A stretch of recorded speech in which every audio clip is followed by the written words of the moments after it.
Hey everyone, welcome back. It's John Clark. I'm a licensed therapist and a business coach helping you build a better business without all the overwhelm. And I wanted to start by just giving you a really quick rundown of kind of who I am and how I got here. I think probably good to do from time to time, especially for people that are just joining us. So I'm first and foremost a therapist.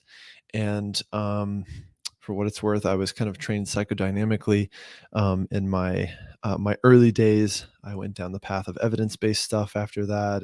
Lots of training with CBT. In fact, trained with Judy Beck, trained with Aaron Beck as well before he passed, and then set up my first practice in San Francisco in 2013, mostly focused on CBT for anxiety related issues. After that, a couple years into it, or maybe a year into it, I realized, hey, I really like this business stuff. And my therapist friends were noticing that I really like this business stuff. And so they started asking me for help. And I would help them for free. And then I would help them for the cost of a beer. And then all of a sudden I was like, hey, I should charge you, you lazy people, for my help. Kidding. But really, um, from there, I held a small free workshop in a public library in San Francisco, the basement of a public library with my friend named Abby. And we taught about business for about an hour, and I loved it. That was kind of the beginning of it all in terms of this business private practice workshop. And so I've been helping therapists in different capacities here at Private Practice Workshop since then. I went on to create a group practice in Charlotte, North Carolina that I eventually sold. I moved back to San Francisco about 2 years ago. Well, I should mention before that I had a couple years living in Paris, France, which I adored, and then moved back to San Francisco about 2 years ago. Started my current group practice. It's called Calm Again Counseling. We're a trauma and EMDR practice, and here we are. I work here and I run my group practice. Um, Years ago when I was in graduate school, in the very first week of school in our intro to clinical mental health class, they told us, if you think you can help people and make good money, you're in the wrong place. You should probably go become a dentist or something like that. Ever since that day, I've had a chip on my shoulder, and that's part of why I do this work in trying to help therapists see that you can in fact help people and do good for the world and make really good money in the process. So that's what we're here to talk about today. Today is a Q&A, so I'm just going to get right into the questions. If you're here live, go ahead and ask your questions in the chat. I'm probably going to, kind of answer the questions as they come in. I'll prioritize the live ones, and then I'm also answering questions from our email list, which my team member Jenna is putting those in the chat as we speak. So yeah, without further ado, let's just get right into it. Let me just pick an easy one. All right, first question. We have this from maybe it's Sahad asking, what's a comprehensive approach? And they're making me work for it, and steps to get a coaching business off the ground and get your first client. I actually love this question because I kind of just answered it. When you know something really well, just start teaching it to whoever wants to learn about it. In many cases, you're going to be teaching that thing for free. That's what I did. I started to learn a lot about business and I would just turn around and teach it. So I started by learning a lot about websites. I would turn around and teach people about websites. And then all of a sudden they're thinking, they're talking to another therapist friend and thinking, wow, this John guy knows a lot about websites or about Google and about marketing. So I'm going to tell someone else. And then all of a sudden there's your first client, right? You have served people, you've offered some value, and you have a coaching business, right? You can go from, doing this one-to-one to one to a few, meaning a group. So individual and then, group coaching or group consulting. I think the other thing to do to build up a business quickly like this would be to basically host free workshops like I did. This could be online or in person. So back in the day, before I learned how to do webinars, I would do these in person, and like I did in the public library in San Francisco. And I would say, we're going to teach for free or for very low cost for 2 hours about business. and you teach and teach and teach and offer enough as much value as you can. You answer questions just like I'm doing right now. And by the very end of it, you have a pitch. Hey, if you enjoyed this, if this is stuff you want to learn more about, join our 8-week mastermind group. Here's the price. And if you sign up today during this workshop, you get a discount. You get 200 bucks off, whatever it is. And then boom, you have a coaching business. Beyond that, if you really want to build an online business like this one, you have to kind of become a content creation machine. Um, I'm not saying I always do it great or I'm perfect at it by any means, but I've done pretty darn good at it the past few years in being consistently creating content. I would suggest that you pick no more than two platforms, maybe even just one platform. We started with the podcast and doing a weekly podcast, if not twice a week, for a very long time, and now we're in the I don't even know what episode this is right now. This is the episode that's coming out this week. It's 100 and something. It's close to 200, I think. Um, Creating content is how you establish your expertise. It's how you create positioning in a market. It's how you develop the know, like, and trust factor. It's how you build a business. In the typical online business model, you create what's called a content ecosystem. So your free content, just like this, feeds into your email list. And then you sell products and services to your email list. That's a oversimplified explanation of how online business works and how I have built this coaching business and how I would build a different coaching business. Start making content that leads to your email list, like through a freebie or a free resource or a free video training or even a free call, where they book with you and then they end up on your email list. Once they end up on your email list, you nurture that lead, so you have automated emails that go out and they nurture that lead. It teaches them, they get emails to learn about who you are, how you got here, offering them value, answering, frequently asked questions, things like that. And then they get lots of content. So the people that join, excuse me, that join our programs, which are primarily individual coaching, our Business Made Human Mastermind, and our fully booked course, they have been on the email list for maybe a month, maybe 10 months, maybe 3 years before they join a program. But when they do, they're pre-sold because I have served you guys so much and given you so much value that at some point, psychologically, you have to tip that scale and pay me back. So thanks in advance for paying my salary here. So there you go. That's my comprehensive approach and steps to get a coaching business off the ground. Great question, and I hope that helped.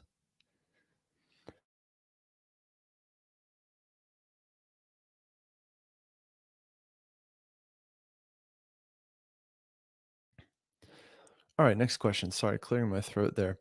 Andrew Connor says, "Hi, John. Would you talk more about why you transitioned more towards CBT after having trained in psychodynamic work?" Yeah, that's a great question. I don't talk about my clinical life all that much on here, but maybe I should, or maybe I will more if you guys are interested. Um, yeah, I was trained very psychodynamically, a lot of interpersonal process work, Yalom, and my first gig was in college counseling, basically, in kind of a short-term model. And what I found is that, in 8 sessions doing psychodynamic work, my clients learned a lot about themselves, had great insight, but didn't necessarily get better and stay better. That's why when someone was having panic attacks, for instance, or had OCD, how are you going to treat OCD with psychodynamic therapy? How are you going to treat panic attacks or social anxiety? Certainly there's a way to do it, but when it came to kind of getting people results fast and then helping them stay better, I felt like the CBT route was the way to go. And I still use a lot of that stuff in my work today and treat, I can do exposure therapy, treat panic attacks in just a couple sessions, social anxiety, OCD, stuff like that. I really like relying on some of those tools. I'm also a big fan of ACT, acceptance and commitment therapy. So I still just at my core, I'm psychodynamic and use a lot of interpersonal process comments. But also, when I moved out to San Francisco the first time, a way to differentiate was being very niche around CBT for anxiety, and that worked quite well for me. So you're kind of growing clinically, and you're also learning how to adapt and thrive in a certain market. Yeah, it's a great question. All right. Sherelle says, how do you figure out how much rent is appropriate to pay for an office space? Everyone is their own boss, so not a group practice. Shared common areas, but individual offices. Okay, so I'm kind of understanding this question as um, you're going to be renting like a suite and then renting it out to other people, which I think is actually a pretty good model and a great way to make some somewhat passive income. Not totally passive. There's going to be some work involved, but could be a good way to make money beyond just your sessions. Um, I would think of it this way: if you have a suite and you're leasing out these offices or subleasing, think about what markup you want to add to it. Is it 15%? Is it 20%? What's the cost of your time? What's the cost of you? Maybe you're furnishing these spaces. You're taking on the extra liability of being on the lease, things like that. I want you to make a good, healthy profit. People are benefiting from not having to be on the master lease that you're on or whatever it is, not having to take that extra liability or furnish the space, etc. So I would think about what a healthy markup would look like, and then I would do that. You also, one of the benefits could be that they have some flexible options like renting by the day or renting 1 day a week, or whatever it might be. And so I would kind of think of it that way. I would look a little bit at the market rates, in your area, and then I would charge more than that because again, it's a flexible kind of co-working service. So the benefit of that flexibility is really good, and really helpful for them. That's worth a lot.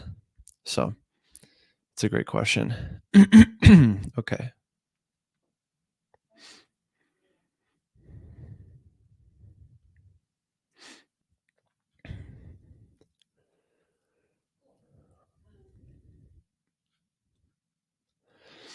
Okay. This is a question I like a lot. Um, I've been known to get on soapboxes about, so here goes nothing. But you know what? It's my show. So here we go. The whole this whole show's a soapbox, and sometimes a soap opera, so here we go. Um, Danica or Daniqua asks, how can I leverage referral streams when social media isn't working? Well, of course, social media isn't working because we don't teach that here for building a practice. Um, this is one for real. This is one of my soapboxes that I've always kind of gotten on is um, I don't really think social media is the best way to market a practice. Can you get full? Can you be a TikTok therapist and get clients that way? Absolutely, but I just have no interest in doing that sort of stuff. It's just going to be here and gone. Even people on TikTok, they're not there looking for a therapist. They're not on Instagram looking for a therapist. They're not on Facebook looking for their next therapist. Where are they? You guessed it, Google. So I want to be as obsessed with Google as possible. My marketing strategy is very simple. It's it's all things Google, right? It's SEO, it's Google My Business, it's Google Ads, and a little email marketing just to tie it all together and just to support, that strategy. So I just don't really think social media is a good use of your time as a therapist. In fact, I feel pretty strongly about it. You can bust your tail posting 3 times a day or doing funny TikTok dances and maybe get a couple clients that way. But again, those people are there to be entertained, right? You go to Instagram to be entertained or really to numb out and dissociate, and not deal with our lives, you know. So I've never been a believer in it. I've never advocated for it, and I still don't. I'm still just kind of Google obsessed when it comes to marketing a local business. You're a local business, right? The same way I don't want to, like follow a sandwich place on Instagram, or I don't go to Instagram to look for a sandwich place. I go to Google. I read reviews. I look what's near me on the map, etc. So develop a really good niche, learn how to write good copy or hire someone who can write good copy, have a killer website, invest anywhere between 2 to 5 grand in a great website from a custom designer, and then learn everything you can about Google in all 3 of those areas: Google Ads, Google My Business, and SEO. We talk a lot about these on the show. So, and on this channel, you can learn tons about this stuff. You just need to immerse yourself in it. Great question. And hopefully I didn't get too sassy. Okay, another great question about marketing. Alana Wolf says, suggestions for marketing a group practice with a variety of specialties. This is a great question. Um, what tends to happen when you're a generalist group practice and you don't have a really clear identity or a clear niche is you say, okay, we're an anxiety practice. And then someone joins and they say, well, I do anger management work. Can you add that to the website? And you go, sure, cool. We could get some traffic for anger management. And yeah, why not? And let's also do couples therapy and play therapy and Gottman and and EMDR and whatever else. Now, there's nothing wrong with that in theory. You have a generalist group practice, but what it means is it potentially dilutes the brand and your focus becomes kind of spread out and less effective. Um, you can do it that way, and here's how I would do it. I would have a service page for all those different specialties, and I would run ads for all those different specialties. That's how I would do it. So, a service page for EMDR, and it's forward slash Chicago EMDR therapist. I don't know why I always use Chicago for these examples, but it's probably something Freudian. Um, couples therapy, Chicago, etc. I would have service pages on my site that I'm trying to get those ranking organically, and then I'm also running Google Ads, either to those pages or to some landing pages for those different types of therapy. Again, I don't really recommend this, especially if you are in a market that's not a small town, um, because I think generalist group practices are harder to market. It's just, you're kind of shooting for everything versus you're fishing in a really big pond, even a big lake, versus a smaller pond, but with a really specific type of lead in it, right? People that are looking for EMDR for veterans, and your entire practice is that. So it's a smaller amount of leads, but it's more quality leads. You're going to get a lot more people on the hook, and it's just a more powerful brand if you can get focused with your group practice and stay focused. And that means your hiring is going to have to line up with this as well. So your hiring is going to have to line up really well with your marketing. We got a bunch of people here live, which is great, and and naturally making me more nervous. So here we go. It's funny, I get nervous for, 20 people here live, but then this podcast goes out to, thousands of people at a time, and I don't get nervous. I think because it's kind of like a step removed, but now you guys are here and watching me squirm. But anyway, I'm glad you're here. And I'm enjoying doing this Q&A. It's good to just kind of connect with you guys directly. We usually have guests. A lot of those guests are outside of our industry. So sometimes I'm like, does this person really get therapists? Did they not? It's good just to connect with you all directly and see what questions are on your minds. Speaking of which, we've got a question on Abby's mind. Abby says, I'm in a 2-year MSW program with the goal of having my own private practice. That's great.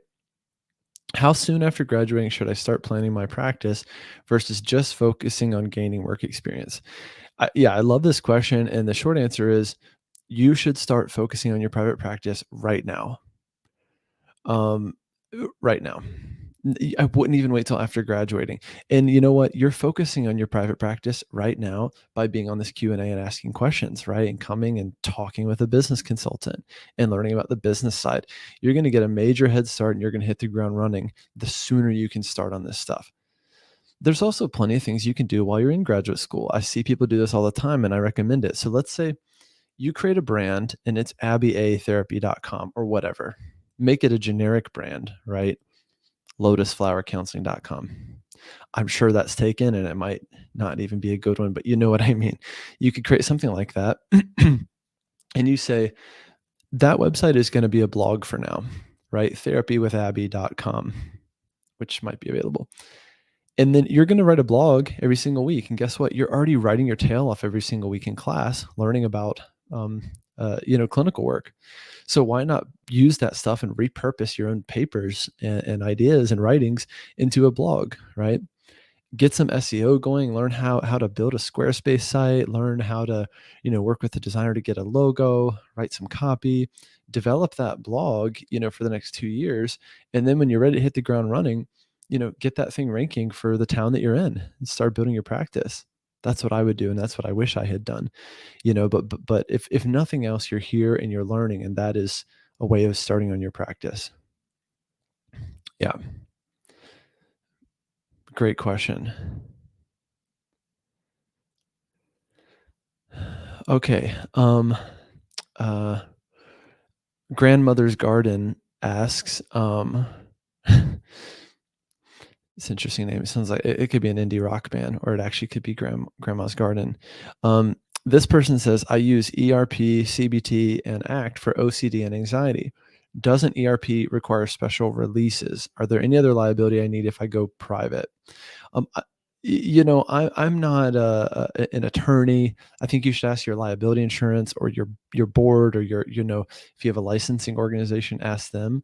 But I don't think it needs an extra release. I think that you can add it in your informed consent that exposure and response prevention is a type of therapy that I sometimes do. It can be distressing. You might have homework, etc. Sometimes things get worse before they get better, et cetera. So I think you could develop a separate release for it if you want, if you really want to be clear and have people like sign up for that service separately. But otherwise, I think it's part of therapy.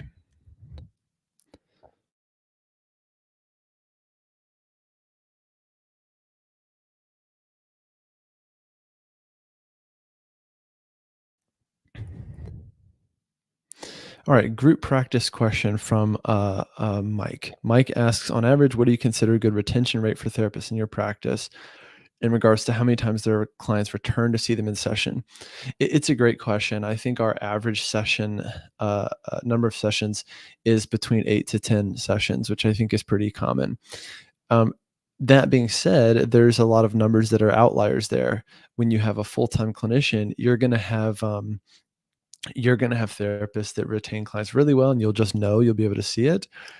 You will also have clinicians, sorry, who have a really hard time retaining, and you give them clients and they just kind of run through them quickly. So for you, I would want to focus on what's the average session rate for my practice or average retention rate for my practice. And then I would want to measure people to that and hold them to that. So you figure out what is the gold standard here. And then I measure people or hold people to that. That's what I would do. Because it depends on so many things like insurance or your fees or the type of therapy you do, stuff like that. So it's hard to just throw out a number. Mike also says, if you have a therapist underperforming on average, how would you attempt to help the therapist working for you retain clients? I would go into coaching mode and I would say, listen, this is the benchmark that we try to hold everyone to in the practice. This is where you are. Let's brainstorm what's getting in the way. What do you think is getting in the way? I would bet it has a lot to do with how the clinician sets or doesn't set expectations when the client starts and isn't really guiding the process. So the client shows up and they're just like, yeah, I'm just here and I just talked about myself and then I went home, versus the therapist doing a really good assessment and evaluation of where this client's at, what they need, how often do I need to come here, how long are the sessions, what are we going to do in session, maybe adding more structure there, checking progress along the way, asking the client, hey, how do you think this is going? Are you getting what you need? Let's revisit your original goals. The therapist needs to believe in themselves ultimately in order for good therapy to happen and for clients to stay. So it's usually a confidence thing. Yeah, so I would go into coaching mode and see if you can help them get there. If it becomes a performance issue, then you get into, well, how am I going to kind of measure this person and remeasure them, or how am I going to put in like a performance improvement plan and say, if we don't, I've intervened. If we don't get your numbers here, then we're not going to be able to work together anymore, or whatever, the fun stuff. All right, Randall says, what's the most effective way to approach doctors, specialists, and psychiatrists to establish a referral network? Another soapbox is I've never been huge on networking, in part because I don't like not controlling things, which I'm sure says a lot about me. I don't like not being in control of my marketing networks, my marketing channels, right? Um, that being said, if I am going to create relationships with people, here's how I do it. And we did this a couple years ago when I was just starting this practice. I reached out to like 20 school counselors and I asked them, how can I help serve your program in your school? Is it coming in and doing an in-service about anxiety or eating disorders or substance abuse among teens or whatever it is? I don't come in and just say, hey, we're down the street. We'd love to take your referrals. Send us your clients, send us clients so that we can make money.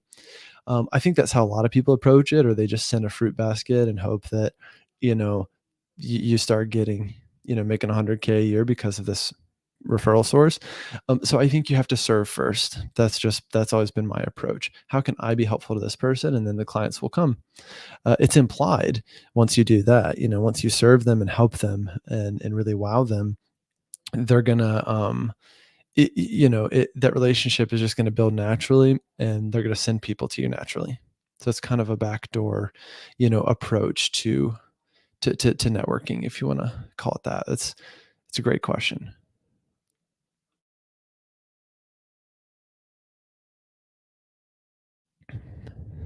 Okay, let me browse through and see if I have other questions. I'll probably do another 5 minutes or so of questions before I sign off, and let's see which ones I missed. I probably won't get to all of them, but again, if you're here live, go ahead and ask your questions in the chat, and I'm going to prioritize those. And thank you guys again for being here. Okay, this is another newbie question. Halisha says, "What advice do you have for a newly licensed therapist who's starting their own practice?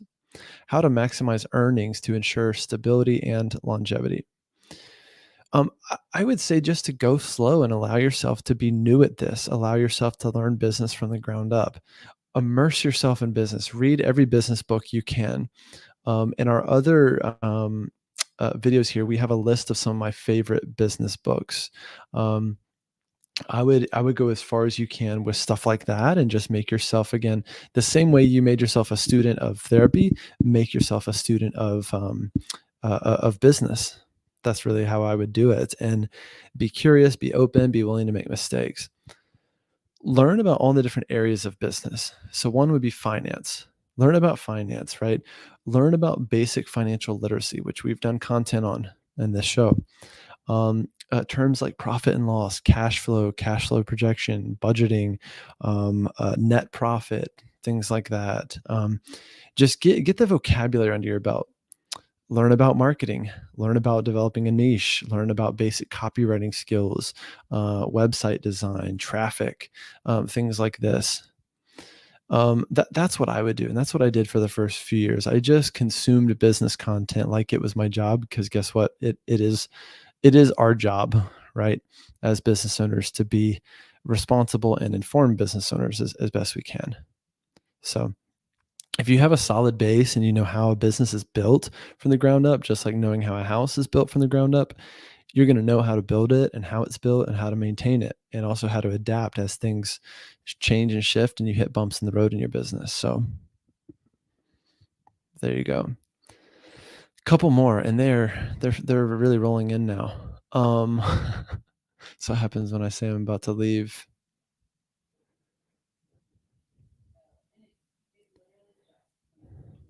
Okay. Deb, it's great to hear from you. Deb says, when you say a blog weekly, is that just writing an article on your blog page, on your website, or do you need to tie it to some service? That's a great question, actually. You should blog at a consistency that you can commit to. So if that's once a month and you can do it every single month, then start there. If it's twice a month, then do that and do it consistently. It also comes down to whether or not you need the clients and what kind of marketing you already have working for you. You might already have great standings with Google. You might have a Google My Business listing that's in that top 3. You might have a full practice, so you don't need to push so hard and blog every week. Now, should the blog topic tie into a service? In general, yeah. If you're a trauma therapist, write blog content about trauma therapy and use keywords like trauma therapy San Francisco in your blog post. That's a great way to add fuel to your SEO fire. So it doesn't mean that every single blog post needs to be keyword driven, but I would say 3 out of 4 of your blog posts should be keyword driven, and then maybe one is more of like an opinion piece of sorts, or writing about something that isn't, tied to a service or kind of keyword heavy. So there is some creativity involved in all this. Google just wants to see content it's informative, which often means keyword rich or keyword driven, but also, it's creative and it's engaging. So sometimes just engaging content really goes a long way with your SEO. Yeah, these are these are again all great questions. Take maybe one or two more before I go. I don't know, eat pretzels and lay on the couch like I was doing right before this. Let's just take a look at what's coming up ahead. One thing I will plug really quick is if you're wanting help with any of this, or you're not sure where to go or where to start, I offer an initial consultation session, basically a 30-minute coaching session with me individually for $199. That's for people that have never worked with me before. So if you've never done anything with me before or never done coaching with me before, you can go and book that on our homepage at privatepracticeworkshop.com. That's a great way to get lots of help in a focused session with me. And then from there, I can also point you in the right direction, whether it's doing a monthly coaching package with me, or joining our Business Made Human mastermind, or joining Fully Booked if your biggest problem is getting clients consistently. So yeah. That being said, also, we are here again live next week, same time, same place. That's Tuesday, 3 Pacific, 6 Eastern, with another guest. And so we're really looking forward to having him. We're going to have Jeff Fulkerson, who is a founder of a website company. So we're going to be talking about digital marketing again, the impact of having a great website. Yeah, all things digital marketing next week with a guest. So we'll be here live. If if you want to submit questions, you'll get an email from us next week prompting you to submit your questions for me and Jeff. So definitely stay tuned for that opportunity. Okay, last question from my favorite username, Grandmother's Garden. Is there a downside to working from home? I'm looking at adding a fairly large room as a therapy room and office. Um, I can't see any downsides, right? Both in terms of lifestyle and not having a commute, in terms of wrapping that cost into your business expenses, right? Writing off a portion of your home, like my home office here. Um, as well as your utilities, your internet, things like that, or at least a portion of it. There's lots of benefits to that. You're building equity into your home, and so that's another reason to do it as well, and build that home office. Yeah, I think especially if it's an addition, that's something that both adds value to your home and the resale value of your home, and also rather than paying $1,000 a month for a renting an office down the street, you're basically putting that money into the equity of your home, and you'll see it again someday. So, and then there's again the lifestyle benefits of it as well. So I think that's significant. So, um, that's what I've got for you guys today. I hope this was helpful. I think it was. We got a really healthy amount of questions, and I appreciate it a lot. Um, if you're interested in asking more questions, again, we'll be here next week. I'll do more solo episodes like this down the road. If you're listening just on the podcast, make sure to subscribe to our YouTube channel. Go to YouTube and just type in Private Practice Workshop, click subscribe, and you'll see when this stuff is coming up again. So again, and if you're interested in working together, head to privatepracticeworkshop.com. You can book that $199 consultation on the homepage if you're interested in getting some help, or just kickstarting where you're at, or helping you get unstuck. So there you have it. I hope this was helpful. Thanks again for being here, and I look forward to seeing you guys in 1 week. Thanks again. Take care of yourselves. Cheers.